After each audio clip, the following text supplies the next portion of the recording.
Hello traders, இன்றைக்கி நம்ம இந்த வீடியோவில் ரிவர்சல் ட்ரேடிங் முக்கியமாக நம்ம எப்படி வந்து அக்யூரேட்டாக பிளான் பண்ணலாம், அதாவது முன்கூட்டியே எப்படி நம்ம அதை தெரிஞ்சுக்கலாம், அதை பேஸ் பண்ணி எப்படி நம்ம வந்து கால் ஆப்ஷனும் புட் ஆப்ஷனும் எப்படி நம்ம ஆப்ஷன்ஸ் ட்ரேடிங்கில் வந்து அந்த ட்ரேட் எக்ஸிக்யூட் பண்ணலாம் அப்படிங்கிறத நம்ம கிளியர் கட்டாக பார்க்கலாம். அதுக்கு வந்து நம்ம பக்காவான சில ரெசிஸ்டன்ஸ் சப்போர்ட்லாம் வர வேண்டியது இருக்கும்.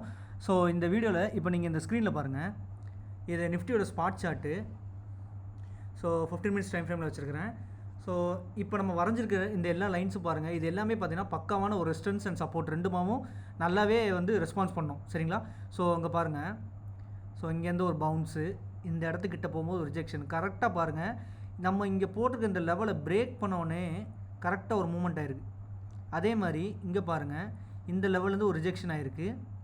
ஸோ இதுக்கு மேலே போயிட்டு சஸ்டெயின் ஆகும், மறுபடியும் நேராக வந்தது. கரெக்டாக பாருங்கள், நம்ம ஏற்கனவே வரைஞ்சி வச்சுருக்கிற அதே லைனில் தான் சப்போர்ட் எடுத்திருக்கு, மறுபடியும் அங்கேருந்து தான் பவுன்ஸ் ஆகிருக்கு. ஸோ நம்ம ஃபைனலாக இந்த நம்மளோட ஒவ்வொரு லெவலில் பிரேக் பண்ணோடனே எந்த பக்கம் பிரேக் ஆகுதோ அந்த பக்கம் கரெக்டாக பார்த்திங்கன்னா ஒரு மொமெண்டம் ஆகும். இப்போ இந்த லைனை எக்ஸாக்டாக பிரேக் பண்ணியிருக்கு, பண்ணவுடனே பாருங்கள் ஒரு மொமெண்டம் ஆகிருக்கு. ஸோ இங்கே பாருங்கள், இந்த ஜோன் பாருங்கள், எக்ஸாக்டாக இந்த லெவல் இருக்குல்ல, அந்த லெவல்லேருந்து தான் கீழே டவுன் வந்துருக்குது.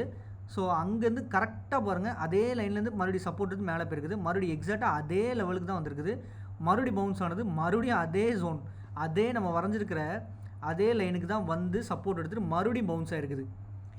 ஸோ ஒவ்வொரு தடவையும் இந்த நம்ம வரைஞ்சிருக்கிற இந்த ரெசிஸ்டன்ஸ் சப்போர்ட்டை பிரேக் பண்ணுறப்ப கண்டிப்பாக நீங்கள் ஒரு நல்லவே ஒரு மொமெண்டம் ட்ரேடிங் வந்து ஆப்ஷன்ஸில் நீங்கள் எதிர்பார்க்கலாம். சரிங்களா? ஸோ இப்போ மார்க்கெட் வந்து நேற்று ஒரு நல்ல ஃபால் ஆச்சு. நீங்களே கவனித்து பாருங்கள், ஃபால் ஆனது எங்கேனாலும் வந்து ஒரு சப்போர்ட் எடுத்து பவுன்ஸ் ஆகிருக்கலாம். ஸோ எங்கேருந்து கூட ரிவர்சல் ஆகிருக்கலாம் இல்லையா? ஆனால் எக்ஸாக்டாக அது எங்கே வந்து சப்போர்ட் எடுத்துருக்கு பாருங்கள், இங்கேருந்து நல்ல ஒரு ஃபால், நல்ல ஒரு கேப் டவுனில் வந்து வந்தது வந்து நேராக வந்து ஏற்கனவே நம்ம வரைஞ்சி வச்சுருக்கிற அதே லெவல், நான் இங்கேயே உங்களுக்கு ஷோ பண்ணேன், இதே ஜோனுக்கு தான் கரெக்டாக அது வந்து மறுபடியும் வந்திருக்குது. இதை அப்படியே நீங்கள் பேங்க் நிஃப்டியில் கூட பாருங்கள்.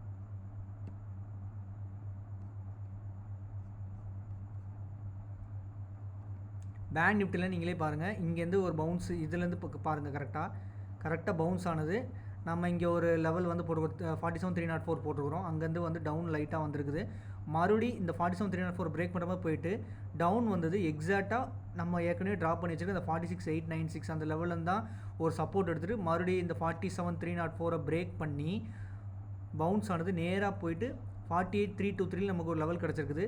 மறுபடியும் டவுன் வந்தது, எக்ஸாக்டாக நம்ம ஏற்கனவே வரைஞ்சி வச்சுக்க 46,896 தான் அது சப்போர்ட் எடுத்து மறுபடியும் பவுன்ஸ் ஆகிருக்குது. ஸோ இப்படி 48,323 ஒன்ஸ் பிரேக் ஆனோடனே அது வந்து ஃபர்தராக 46,656 வரைக்கும் போயிருக்குது. அங்கேருந்து டவுன் வந்தது 47,34 கிட்ட தான் எக்ஸாக்டாக வந்து கிட்டத்தட்ட பார்த்திங்கன்னா ஒரு சப்போர்ட் எடுத்துருக்குது. மறுபடியும் மேலே போனது அதே 48,323 தான் கீழே வந்திருக்குது. ஸோ இந்த மாதிரி நம்ம வரைஞ்சிருக்க லைன்ஸ் எந்த அளவுக்கு ஒரு பக்காவாக அக்யூரேசியாக ஒரு ரெசிஸ்டன்ஸாக சப்போர்ட்டாகவும் ஆக்ட் ஆகுது நீங்களே பாருங்கள். இங்கே கூட பாருங்கள், இந்த ஃபாலுக்கு முன்னாடி கரெக்டாக அது 48,323 தான் இருந்திருக்குது. அங்கேருந்து பாருங்கள் ஸ்ட்ரெயிட்டான ஃபால் ஆனது நேராக பாருங்கள், நம்ம ஏற்கனவே வரைஞ்சி வச்சுருக்கேன் இதே லைன். இங்கே பாருங்கள், இங்கேருந்து நான் பாருங்கன்னு கரெக்டாக சொல்லியிருந்தேன் இல்லையா ஸ்டார்டிங், அதே லைனு தான் கரெக்டாக வந்து ஃபால் ஆகி அந்த ஃபால் கண்டினியூ ஆகி எக்ஸாக்டாக இதே லெவலுக்கு வந்து தான் இன்றைக்கி பவுன்ஸ் ஆகிருக்குது. மறுபடியும் டவுன் வந்தது, மறுபடியும் இதே லெவலில் இருந்தால் மறுபடியும் பவுன்ஸ் ஆகிருக்கு. ஸோ இந்த அளவுக்கு எப்படி இது வந்து அக்யூரேசியாக இருக்குது, இந்த மாதிரி எப்படி நம்ம வந்து நீங்கள் ரெசிஸ்டன்ஸ் சப்போர்ட் வரைஞ்சிங்கன்னா தான் உங்களால் வந்து ரிவர்சல் ட்ரேட் எடுக்க முடியும். இது ரிவர்சல் ட்ரேட் எடுக்கிறது ஒன்றுமே பெரிய விஷயமே இல்லை. இப்போ இங்கேருந்து பவுன்ஸ் ஆகுது, இப்போ இதை உடச்சதுன்னு வைங்களேன், இப்போ இதை பிரேக் பண்ணிச்சு டவுன் சைடில் பிரேக் ஆச்சுன்னா நீங்கள் புட் ஆப்ஷன் என்ட்ரி ஆயிடலாம். இங்கேருந்து பவுன்ஸ் ஆகி போச்சுன்னா நீங்கள் கால் ஆப்ஷன் என்ட்ரி ஆகலாம். அதே மாதிரி கால் ஆப்ஷன் வந்து நீங்கள் டார்கெட் இது வரைக்கும் எக்ஸ்பெக்ட் பண்ணலாம். ஸோ அப்படிங்கிறப்ப இங்கே இந்த இடத்துக்கிட்ட போகும்போது கரெக்டாக நீங்கள் கால் ஆப்ஷன் ட்ரேட் எடுத்துருக்கீங்கன்னா நீங்கள் ப்ராஃபிட் புக் பண்ணிடணும். ஏன்னா இந்த இடத்த பிரேக் பண்ணிச்சுன்னா மறுபடியும் கால் ஆப்ஷன் நல்ல மொமெண்டம் கொடுத்து அடுத்து இந்த டார்கெட் போகும். ஸோ அப்படி இல்லைனா இந்த இடத்துல வந்து நீங்கள் மறுபடியும் புட் ஆப்ஷன் ட்ரை பண்ணிங்கன்னா உங்களுக்கு ஒரு நல்ல மொமெண்டமோட புட் ஆப்ஷன் ட்ரேட் வந்து கிடைக்க வாய்ப்புகள் ஜாஸ்தி. ஸோ இந்த மாதிரி ரெசிஸ்டன்ஸ் சப்போர்ட் வந்து நீங்கள் வரைஞ்சி இதில் மட்டுமே நீங்கள் ட்ரேட் பண்ணுங்கன்னு சொல்கிறேன். ஸோ இந்த மாதிரி லெவல் நீங்கள் வரைஞ்சி வச்சுக்கிட்டிங்கன்னா இன்ட்ராடேல அந்த லெவல் வந்து ஹிட் ஆகிறப்ப சப்போர்ட்டோ ரெசிஸ்டன்ஸோ உங்களுக்கு கண்டிப்பாக ஒரு நல்ல ட்ரேடை கேப்சர் பண்ண முடியும், ஒரு நல்ல மொமெண்டமோட ஒரு ட்ரேடை கேப்சர் பண்ணுற மாதிரி ஆப்பர்ச்சுனிட்டிஸ் உங்களுக்கு அமையும். பொசிஷனல் ட்ரேடிங் பண்ணுறவங்க இந்த மாதிரி லெவல்ஸ் வரும்போது மட்டுமே நீங்கள் ட்ரேட் எக்ஸிக்யூட் பண்ண வெயிட் பண்ணுங்கள். ஒரு கால் ஆப்ஷனோ புட் ஆப்ஷனோ இல்லை, இதெல்லாம் வந்து நீங்கள் ஸ்டாக்ஸ்லையுமே அப்ளை பண்ணிக்கலாம். ஸ்டாக் ஆப்ஷன் ட்ரேட் பண்ணுறவங்க, ஸ்டாக்ஸில் இன்ட்ராடே பண்ணுறவங்க, இன்வெஸ்ட்மெண்ட்டு கூட இது வந்து யூஸ் ஆகும். ஸோ இந்த மாதிரி எப்படி இந்த லெவல்ஸ்லாம் ஒர்க் ஆகுது, எப்படி இதை வந்து அக்யூரேட்டாக நம்ம இந்த மாதிரி ரெசிஸ்டன்ஸ் சப்போர்ட் வரையலான்னு பார்த்தீங்கன்னா, நான் இதை எப்படி வரைஞ்சிருக்கேன்னா சிம்பிளான விஷயம், வீக்லி கேண்டில் வச்சு தான். நீங்கள் இவ்வளோ பெரிய லெவல் வந்து ஜாஸ்தி இருக்குது, அதுக்காக ஒவ்வொரு டைம் நான் இவ்வளோ பெரிய ரேஞ்சில் இருக்கிற லெவல்ஸுக்கு வெயிட் பண்ண முடியுமா அப்படின்னு நீங்கள் யோசிச்சிங்கன்னா ஒன்றும் இல்லை. நீங்கள் ஜஸ்ட்டு ப்ரீவியஸ் இருக்க வீக்லி கேண்டில் எடுத்துக்கோங்க. அதோட லோ ஹை மார்க் பண்ணிக்கோங்க. ஹையை பிரேக் பண்ணிச்சுன்னா நல்ல புல்லிஷாக போகுது, லோவை பிரேக் பண்ணிச்சுன்னா கண்டிப்பாக நல்ல பேரிஷாக வரப்போகுது. இந்த சினாரியில் பாருங்கள், லோவை பிரேக் பண்ணியிருக்குது, நமக்கு நல்ல கேப் டவுன் வேறு ஓப்பன் பண்ணாங்க. கேப் டவுனில் ஓப்பன் ஆகலை அப்படின்னாலுமே, இவ்வளோ பெரிய கேப் டவுன் ஓப்பனில் ஆகலை அப்படின்னாலுமே இது இன்ட்ராடேலையோ இல்லை 1.5 நாளோ இப்போ இன்ட்ராடேயில் பிரேக் பண்ணிச்சுன்னு வைங்களேன், இதே மாதிரி மொமெண்டம் தான் வந்திருக்கும். அதை புரிஞ்சுக்கோங்க. அதை தான் சொல்கிறேன். ஏன்னா அது எப்படி ஒர்க் ஆகுதுங்கிறது தான் நான் சொல்லிட்டு இருக்கிறேன். இதில் எந்த மாற்றமும் இருக்காது. அது கேப் அப் கேப் டவுன் இல்லாமல் இன்ட்ராடேயில் இது நடந்தாலும் இதே சினாரியோ தான் நடந்திருக்கும். அவங்க கேப் டவுன் பண்ணதுனால நம்மளால் இந்த மொமெண்டமை கேப்சர் பண்ண முடியாமல் போயிருக்கும் நம்ம எல்லாராலையும்.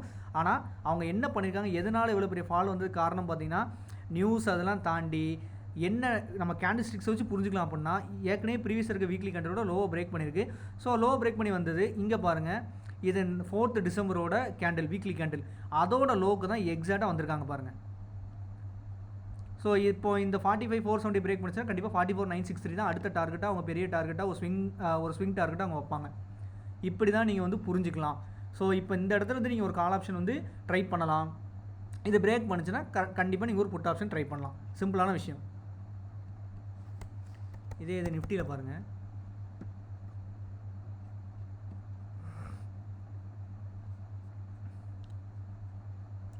நிஃப்டிலையும் சேம் சினாரியோ தான்.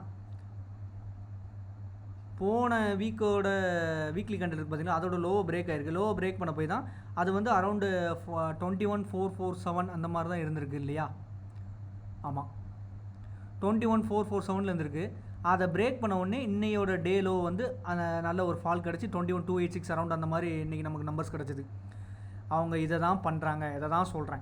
அவங்க அந்த வீக்லி கேண்டிலோட ஹை அண்ட் லோக்கு வெயிட் பண்ணுங்கள். உங்களுக்கு சூப்பராக ஆப்ஷன்ஸ்லேயே ஸ்விங் ட்ரேடிங் பண்ணுற அளவுக்கு கூட ஆப்பர்ச்சுனிட்டி சூப்பராக கிடைக்கும்.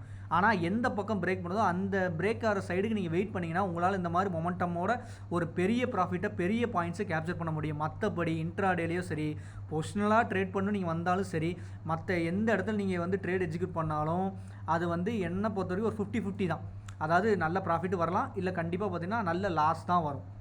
இந்த மாதிரி ஹை அக்யூரசி இருக்கிற இடத்துல இந்த மாதிரி ஹை அக்யூரசியாக கன்சிடர் பண்ணிக்கிற ரெசிஸ்டன்ஸ் சப்போர்ட்டை பிரேக் பண்ணுறப்போ ஒரு கால் ஆப்ஷன் புட் ஆப்ஷன் எடுத்திங்கன்னா உங்களுக்கு இன்ட்ராடேலையும் சரி, பொசிஷனல் ட்ரேடிங்லாம் உங்களுக்கு பயங்கரமான ப்ராஃபிட் நீங்கள் மேக் பண்ண முடியும். சரிங்களா? ஸோ இதை மட்டுமே ஃபாலோ பண்ணுங்கள். நான் இதை அப்சர்வ் பண்ண வரைக்கும் பெர்ஃபெக்டாக இருக்குது. ஏன்னா மார்க்கெட் எங்கே வந்து இப்போ அப் ட்ரெண்டில் போனால் சரி, டவுன் ட்ரெண்டில் போனால் சரி, அது எங்கேனாலும் ரிவர்ஸ் ஆகலாம். எக்ஸாக்டாக எதுக்கு அது ப்ரீவியஸாக இருக்கிற ஒரு வீக்லி கேண்டிலோட ஹை அண்ட் லோவை அது எக்ஸாக்டாக டார்கெட் பண்ணுறாங்க. நீங்களே கவனித்து பாருங்கள். நீங்கள் இதே மாதிரி வரைஞ்சிட்டு நீங்கள் சார்ட்டை பாருங்கள், உங்களுக்கு கிளியராக புரியும். சரிங்களா? ஸோ இதை மட்டுமே ஃபாலோ பண்ணி பாருங்கள். எனக்கு சேஃப் ட்ரேட் பண்ணணும், ஸ்டாப் லாஸ் சும்மா அடிக்கக்கூடாது, நான் ட்ரேடு என்ட்ரி ஆனால் எனக்கு டீசெண்டாக ஒரு ப்ராஃபிட் வரணும், அந்த மாதிரி நினைக்கிறவங்க வந்து தாராளமாக இதை மட்டும் ஃபாலோ பண்ணுங்கள். வேறு எந்த ஸ்ட்ராட்டஜியோ எதுவுமே நமக்கு தேவையில்லை, இண்டிகேட்டரும் உங்களுக்கு தேவை இருக்காது. சரிங்களா? ஸோ இதை பேஸ் பண்ணி ட்ரேட் பண்ணி பாருங்கள். இது எந்த அளவுக்கு ஒர்க் ஆச்சு அப்படிங்கிறத கண்டிப்பாக நீங்கள் வந்து செக் பண்ணி பார்த்துட்டு எனக்கு கமெண்ட்ஸில் சொல்லுங்கள். சரிங்களா? ஸோ அந்த வீடியோ பிடிச்சிருந்தால் லைக் பண்ணுங்கள், ஷேர் பண்ணுங்கள், முக்கியமாக சேனலுக்கு சப்ஸ்கிரைப் பண்ணுங்கள். தேங்க்ஸ் ஃபார் வாட்சிங்.